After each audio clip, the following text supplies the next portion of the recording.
नमस्कार दोस्तों, केमिस्ट्री साला चैनल में आपका स्वागत है। आज का मेरा यह वीडियो डी ब्लॉक एलिमेंट से है, part 2, and subtopic is physical properties of transition element, specially melting point of transition element. तो फ्रेंड्स, ट्रांजिशन एलिमेंट्स जितने भी होते हैं सभी मेटल्स होते हैं। Transition elements are metals having, अब मेटल होगा तो हाई मेल्टिंग पॉइंट होगा, high melting point and boiling point. जैसे आप देखे होंगे आयरन है, कॉपर, एल्यूमिनियम, एक और भी है कि हार्ड भी होते हैं। ठीक है, अब हमें ये देखना है कि ये मेटल हार्ड होते हैं, मेल्टिंग पॉइंट बॉइलिंग पॉइंट का वेरिएशन क्या है, ये सारी चीज़ें हमें देखनी है। तो एक चीज़ हमें याद रखना है कि melting point of transition elements depends on metallic bonds between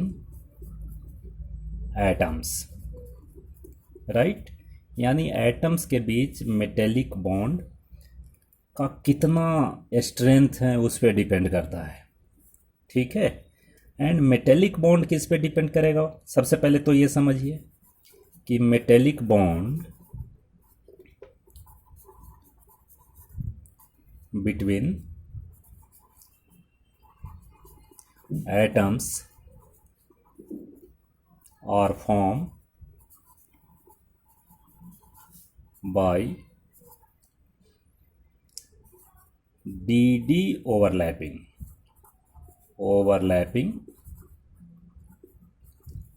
of orbital। देखो यहाँ थोड़ा और इसको बोलना डी पाई ओवरलैपिंग बोलना ज़्यादा बढ़िया है। D pi overlapping, right. इसका मीनिंग है बच्चों कि जैसे ही हम कॉन्फ़िगरेशन लिखते हैं, ट्रांजिशन एलिमेंट का कॉन्फ़िगरेशन लिखते हैं, तो देखो ध्यान से देखना है।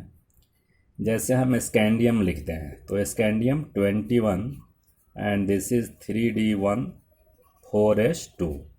एक चीज़ और देखो कि मेटल क्यों है, आउटर सेल में ये 2 इलेक्ट्रॉन हैं तो ये इलेक्ट्रॉन लूज करते हैं एंड मेटल क्या बनेगा, इलेक्ट्रो पॉजिटिव बनेगा।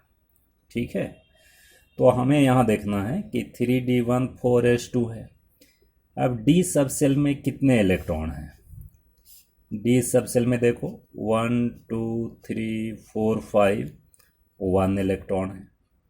वैसे ही अगर टिटेनियम की बात करें तो 3d2 4s2। डी सब सेल में कितने इलेक्ट्रॉन हैं भाई? तो इसमें 1 2 3 4 5 2 इलेक्ट्रॉन हैं। वेनाइडियम की बात करें 3d3 4s2। डी सब सेल में कितने हैं? तो 1 2 3। वैसे ही क्रोमियम की बात करें तो 3d4 4s2। इसका स्टेबल कॉन्फ़िगरेशन 3d5 भी है भाई। ठीक है, तो इसमें कितने हो जाएंगे? 1 2 3 4 5 1 2 3 4। Manganese 3d5 4s2। ठीक है, घबराओ नहीं कि मैं ऐसा लिखते जा रहा हूँ, क्या फ़ायदा होगा। समझना बहुत ही ज़रूरी है, बहुत ठीक से समझो। Fe 3d6 4s2। डी सब सेल में कितने इलेक्ट्रॉन होंगे भाई? 1 2 3 4 5 and 6, CO 3D7 4S2।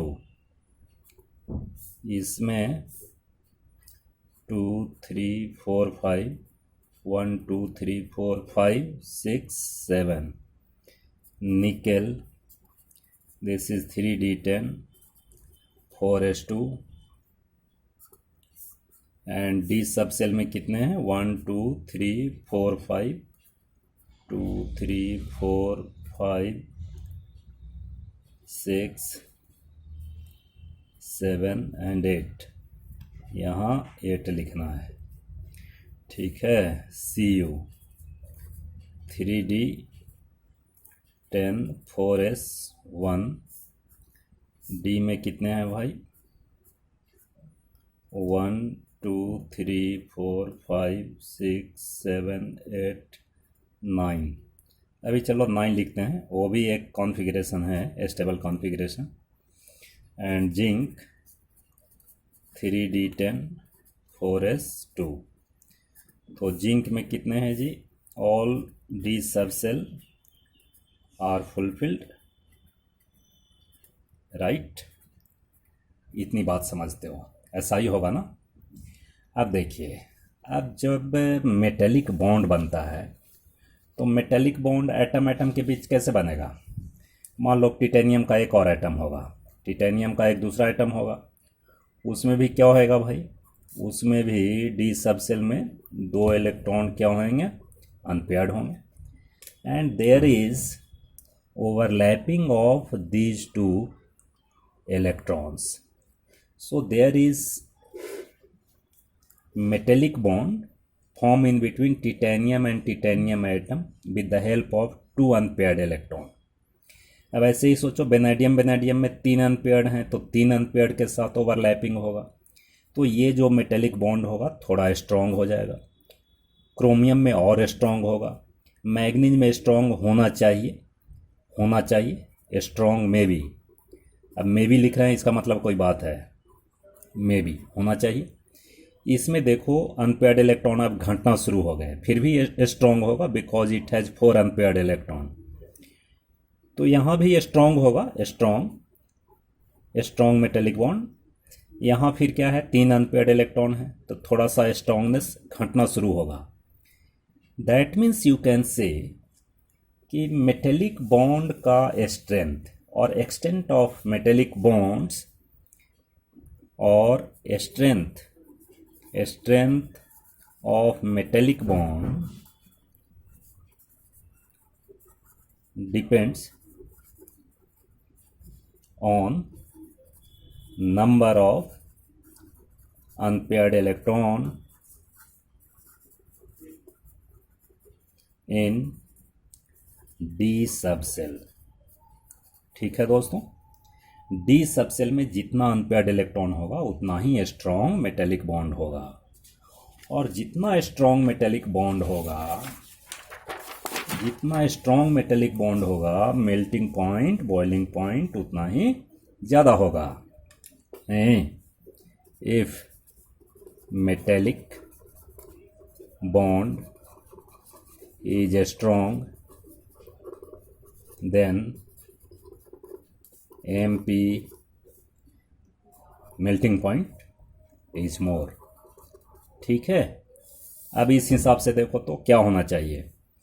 पहले है मान लो स्कैंडियम है, इसके बाद है टिटेनियम है, वेनेडियम है, क्रोमियम है, मैग्नीज है, FeCO, Ni, Cu और Zn। तो इसमें अनपेयर्ड इलेक्ट्रॉन कम है। अगर मान लो मेल्टिंग पॉइंट की बात ऐसे करें, इसमें अनपेयर्ड इलेक्ट्रॉन बढ़ रहा है तो मेल्टिंग पॉइंट क्या होएगा। अगर हम MP की बात ऐसा करें तो ऐसा बढ़ेगा मेल्टिंग पॉइंट। अनपेयर्ड इलेक्ट्रॉन बढ़ रहा है, मैग्नीज में बहुत ज़्यादा है अनपेयर्ड इलेक्ट्रॉन, तो ये होना चाहिए। उसके बाद फिर क्या होना है, Fe में अनपेयर्ड इलेक्ट्रॉन अब घट रहा है जी, तो मेल्टिंग पॉइंट ऐसा धीरे धीरे घटना शुरू होगा। जिंक में तो अनपेयर्ड इलेक्ट्रॉन है ही नहीं, तो जिंक का मेल्टिंग पॉइंट भी कम होता है। लेकिन दोस्तों इसमें एक एक्सेप्शन क्या है, कि melting point boiling point increases up to chromium and suddenly melting point decreases in case of manganese and then increases and then decreases. अब ऐसा क्यों होता है भाई कि मेल्टिंग पॉइंट मैग्नीज का कम क्यों होगा, जबकि इसमें सबसे ज़्यादा अनपेयर्ड इलेक्ट्रॉन हैं। अनपेयर्ड इलेक्ट्रॉन तो सबसे ज़्यादा है मैग्नीज में। इसमें 3d5 4s2 है। सो इसमें मेटेलिक बॉन्ड स्ट्रॉन्ग होना चाहिए। Metallic bond should be strong, लेकिन ऐसा नहीं होता दोस्तों। इधर तो समझ आ रहा है, अनपेयर्ड इलेक्ट्रॉन बढ़ रहा है डी सब सेल में तो मेल्टिंग पॉइंट बढ़ रहा है due to strength of metallic bond increases. Here unpaired electron decreases, so strength of metallic bond decreases and melting point decreases. ये मेल्टिंग पॉइंट ऐसा मान लेते हैं, मेल्टिंग पॉइंट। ठीक है दोस्तों। अब ये जो एक्सेप्शन ऐसा क्यों है, तो कहता है कि this is half filled and fulfilled electronic configuration in case of manganese. In manganese there is half filled D subshell